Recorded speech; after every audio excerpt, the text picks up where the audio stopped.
Welcome to Beyond the Footlights. I'm your host, Amanda Lamb. What makes performers who they are? How did they end up traveling across the country and entertaining people night after night, making themselves vulnerable, sharing their talent with strangers? In Beyond the Footlights, we give you a peek behind the curtain into how performers developed their unique voices and learned to share their gifts in a way that brings us pure joy. My guest today is comedian George Wallace. At 71 years old, he is still filling theaters with raucous laughter. He's known as the guy who can roll the room over if it's dead. He knew at 6 years old that he wanted to be a comedian. He pursued his career with gusto, starting as a writer on The Red Fox Show. He went on to win many awards in comedy. He worked in several high-profile morning radio shows with Steve Harvey and Tom Joyner. He worked in Las Vegas, starting in 2004 at the Flamingo Hotel, where he was called the new Mr. Vegas. He's an author. He's been in movies. I don't think there's anything that you haven't done. George, welcome to the program. Well, I haven't talked to you before, and this is new, and this is nice. This is great. Well, thank you so much for taking the time to speak with me. So you have, obviously, a very long and storied career, but you're back out there, right? You're back on the road. You're talking to live audiences, doing your stand-up. I mean, it's a grueling job. So you must love this, to be back on the road. Yeah, I'm not back on the road. I've always been on the road. I've always done everything. I've been doing comedy at least 200 days a year for 47 years. So I'm not back out there. You never left. You never left. Even though I did TV for 6 months last year, new TV show coming on this year called Clean Slate with Norman Lear and Laverne Cox. Look out for that. It's basically Sanford and Daughter. So we'll talk about that later. But I'm out there. I continue to work every day because all I do is lie. I just make up stuff. You just make up stories, right? Yeah, and they pay me. And it's just great to do what I hope everybody that's listening is enjoying their life like I do. Make sure you enjoy your life. Live your passion. And like I said, I just love what I do. And always have a plan B, though. Yeah, that is a good, enjoy your life. Yeah. Good piece of advice.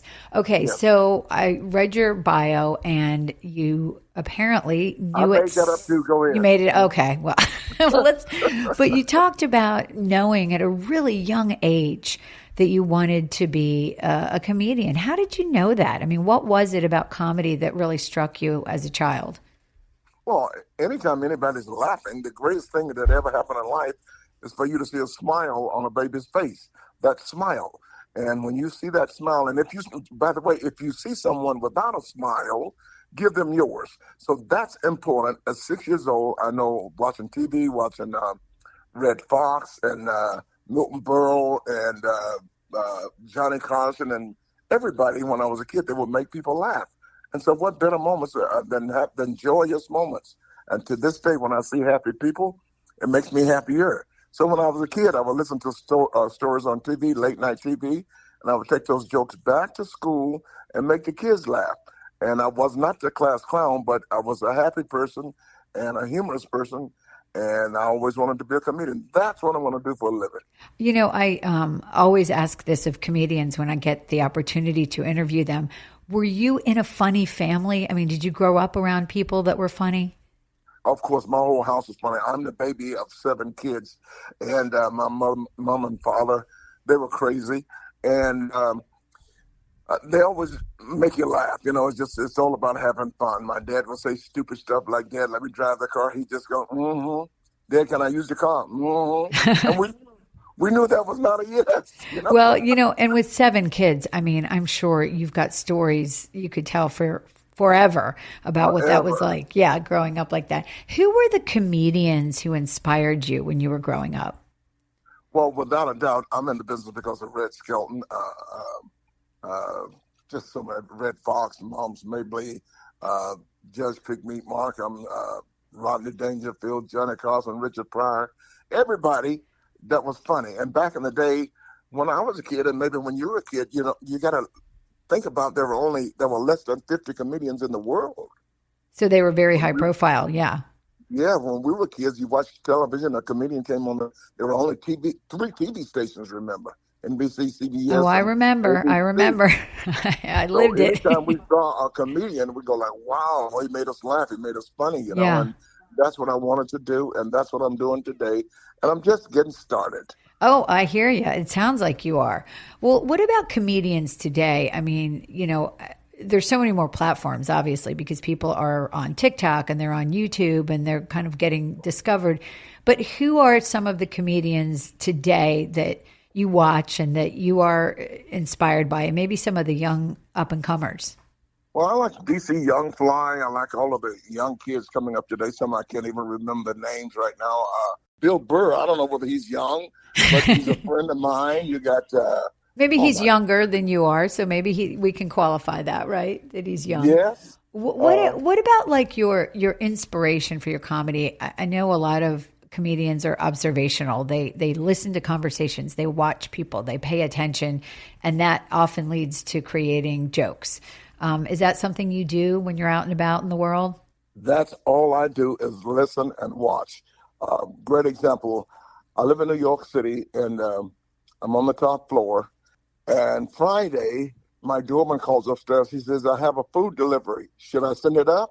And it took me a minute before said, "No, you just keep it. You eat it. Leave me the bag. I just want to know that the food came. Oh my Should I send gosh. it up?"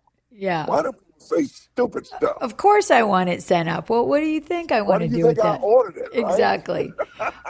You know, and one of the things I do go to a lot of comedy shows, and I've heard comedians talk about, the sensitivity of our communities these days makes it Yeah. somewhat difficult to come up with jokes that won't offend because a lot of jokes do offend, and that's kind of you're poking fun at lots of different people, including yourself, I'm sure. So how do you find where that line is, or do you just not worry about it and just hope that the jokes will land correctly? But today, it's ending now. I think cancel culture is coming to an end now because we now know we come here to laugh. We didn't come here for anything. We didn't come to hurt anybody. We're not. And some things are tough, and sometimes I would tell people these are jokes I used to do that I can't do anymore. Oh, right, And I'll do right. the joke and they go crazy. I Well, I gotcha. can't do that anymore, you But you're know? just gonna give them a little peek at it, right? Yeah. Like I did a joke. I told them, I said, all of the ladies in the animal print dresses, these ladies turned me on, right? And I said, but there's some of you ladies now, when you wear these animal print dresses, you can't be larger than the animal that you're representing. Oh, So, okay. but you can't do that. But I can't do that anymore. But they I go crazy. I And it's gotcha. also the personality that's presenting the joke. When I get up there, they know I'm not going to ever embarrass anybody. No. And these people pay my rent. But it's all, leave your problems at your door. If you come here with a negative attitude already, then you maybe shouldn't be here. These are jokes, Probably not a and we're comedy. having Comedy fun. shows are probably not your the best destination for you. I Right. mean, You go outside and eat. Yeah, you go outside and eat in the restaurant, do and you we'll be out. do you tailor your comedy, like let's say you get up on stage and you look out at the audience and it's maybe a younger audience or an older audience, or maybe it's more white, or maybe it's more people of color. I mean, do you look at that and tailor your jokes to your audience, or do you just go with what you've already presented and maybe you do a little audience work, but you don't worry about tailoring it? How does that work? Well, you have watched a lot of comedians because I can tell the way you ask your I have. questions. Because yeah, but that's what we do when comedians walk out on the stage. Well, good comedians, when we walk out on the stage, going, "Hello, good evening, how you doing?" We are really up there looking around, analyzing, see which direction we should go. Now we're just facing, let's see, is this an older crowd? Is it a AARP crowd? Is it a young crowd? Hip hop crowd? Oh, a mixed crowd? And we know we take the feedback from there, and then we take off. Yeah, we look at the crowd obviously first, see who's out there, then we know which direct a good comedian does. Yeah, yeah. No, that Because you have to makes tailor some of your sense. jokes right now from out there. And I got older people and I'm going to be in Cary, North Carolina this week, and it's going to be a mixture of everybody, hip It hop and sure young is. It sure. Now, are you old have people. have you been here before? Have you done a show at the Raleigh Improv before? I came there once before. We sold out everything. and I want to go back because the people were so nice. Well, this is Thanksgiving week. I'm there this week. Right. So there should be, people in town celebrating for sure. What do you like about coming here? Any stage is good. Raleigh Improv, it doesn't matter where it is. People just love to laugh worldwide. I've been from Singapore to Hong Kong to Dubai. People just love to laugh no matter who you are, because when you stop laughing, you stop living. But this week in Raleigh, we're going to be talking about Thanksgiving, of course. Absolutely. There's a lot of good. I'm sure everybody will have a lot of good material from their Thanksgivings, because there's a. Well, we're going to be talking about things like me. I'm looking into things like, why do we call it cranberry sauce? It's not a sauce. You can't. A sauce is a gravy. You can't slice a sauce. No. You know. Right. So True. I'm going to be looking into things like that, and things that we say at the table, like at my dining table every Thanksgiving. I always like to say the prayer. I like to thank God. It'll be another 365 days before I see these greedy suckers again. There you go. There you go. All sorts of family drama. Yes, stuffing the turkey and putting everything in the turkey. And whose idea was it to shove some up that turkey's butt? It's just so many things we can talk about the Thanksgiving. Oh, yeah.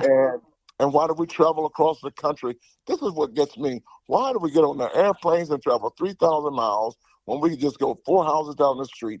I don't care whose house it is, knock on the door, same thing. Turkey, dressing. Not going to be any different. And you're probably not going to have, if you go to your family, you're going to have the drunk uncle, you're going to have the fighting, you're going to have all that, right? All the drama. You know comedy very well. And plus, some of the food you eat at Thanksgiving, just wait. You're going to have the same thing 4 weeks from now. Identical. Absolutely. So do you have any advice for young comedians coming up in this business? Because you've obviously managed to create a really impressive career, but it's a crowded field now. It's tough. What would you say to a young comedian? I would say make sure you enjoy your life. Make sure this is what you want to do, because and I respect all of the new comedians. They have their different vehicles of comedy, mediums. They got you got your social media, and some of the older guys don't like, because some of the young kids are becoming a star sooner than we did, because of social media. I don't care if you love what you're doing, if you're entertaining. When you start putting asses in the seats, that's the name of the game. There you go. Put butts in the seat and they come see you. Just make sure you enjoy your life. Some comedians are angry just because, this comedian has props. Well, what does that have to do with you? They're putting the carrot toppers, filling up a room with 3,000 people every night. Yep. Just enjoy it, okay? Yeah, just go out there and have fun. Yep. Yeah, I encourage the young comedian, make sure you want to do this. And you can't want to be a comedian. You got to be a comedian. It's in your blood, right? You can't not do it, right? There's a singer named Inu in Europe somewhere. You got to have that in you. Absolutely. You just gotta do. I did take a class last year because it was a bucket list thing, and I did a stand-up routine, a 5-minute routine. And let me tell you, I'm a writer, been a long-time writer and journalist, and it was one of the hardest things I have ever done. So I really respect what you and your fellow comedians do, because it is not easy. It was fun, but I think I'm a one and done. I'd rather just talk to talented people like yourself. Okay, so you're going to be at the Raleigh Improv. You're going to be there right after Thanksgiving, Friday and Saturday. Saturday and Sunday. We're going to do 3 shows. One show on Friday, and then we're going to do 2 shows on Saturday, and even a show on Sunday. I never do shows on Sunday. Okay. An early show, but I did it last time I was there, and it was the most popular show, the Sunday early show. Great. So make sure, if you have nothing to do, bring your family out, because you're going to be tired of the turkey, you're going to be tired of your family, definitely tired of your mama, and tired of everybody. But come out and have a laugh at the Improv, and I guarantee you, you will enjoy your life. It sounds like they will. And where else can people be looking for you in the future? I know you're doing a bunch of tour dates, but you also mentioned you're doing TV, and so you have a lot of projects going on. You can go online at George Wallace TV. You can find me at George Wallace at X, almost at Twitter, at X at Mr. George Wallace. You find me on Instagram, The Real George Wallace. I'm all over the place. You're everywhere. Google George Wallace, and then you'll have plenty of material. Well, I really appreciate your time. Thank you so much for speaking with me today. And I know that anybody who goes to one of your shows is going to have a blast. So happy Thanksgiving, and thank you for coming on my show. Well, let me thank you so much. It's an honor. I'm glad we got together, and let's do it again. Absolutely. Have a great day. I'm George Wallace. I love you, and there's absolutely nothing you can do about it. See ya! This show has been a production of Stage Might Communications. It is researched, written, hosted, produced, and edited by me, Amanda Lamb. The music for this podcast is composed and played by Reginald Griffin. The opinions of my guests are their own. If you have any ideas for the show, please reach out to me on Facebook at Stage Might. Thanks for listening.